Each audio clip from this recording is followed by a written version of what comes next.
Simbi. Maze gusorora amacupa 3 simbizi watana ari murasorora. Uri umugabo nyabaki. Unyuma gusa. Unyuma gusa ntusorora. Umva rero ndakubariye Simbi. Ndashaka gusorora. Soba hanyene. Hanyene. Sawa nta kibazo reka nsoba hanyene.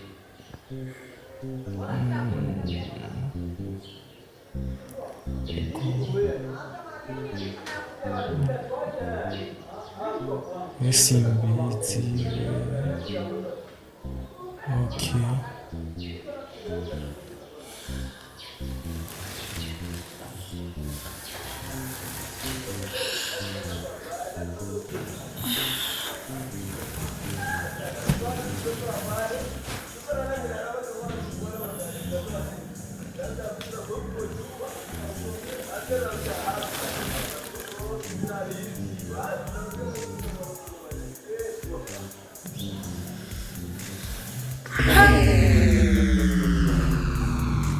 Mana yanje.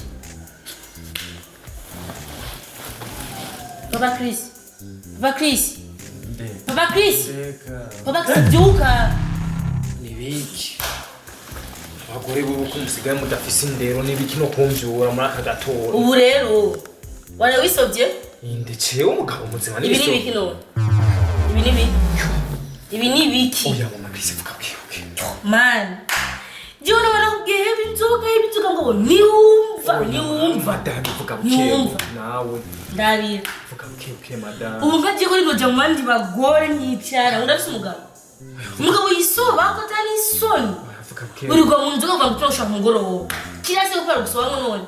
Kirasi gikopo. Umugabo muzima nosoba mu kigopo mama Chris. Umugabo muzima nosoba. Mana uri umwana gushengeze. Ndawutwerera wanje bagabo ndakumara amazi. Nzure n'abana bakumara ndakumara amazi. Kura akana kagaye. Ndabwira heba inzoga ukanga. Ndabwira Jose ugacunuka. Ubu rero no munsi. Ndabwira kidumbo mwibara ngumamere kwizero ya mbere gushaka kuyindi ndakumara amazi. Ngo watani sono fisi. Kwimara mbabarira mu makrisi sinzosubira no kuri kwimana. No kuri sinzosubira. No kuri madame no kuri kwimana sinzosubira. Sinzosubira mbabarira. Ni shetani nariko ndarota ndi hanze no kuri kwimana. Cera nariko ndarota turi kumwe na Simbizi. Kandi uravuga nyene kandi kamengo nyene uri mukuri kandi wisobye ko kigabo cisoba ko atani isoni. Mbirizi. Ari ibintu bitatu. Uranyumva neza? Udoshaka ndakumara amazi mu bandi bantu. Aba ndakwikoreza imatera. Uchagure guheba inzoga utangura kuja gusenga kila misi yose kuwa Mungu kuja na gusenga. Oya nuko ndazihebye no kuri kwimana. Ndazihebye tuzoza turajana gusenga. Nukuri tuzoza turajana gusenga mama Chris hura amabana ntibakumve nukuri. Nukuri kwimana ushengeje mu barabara none nosura gucyaye.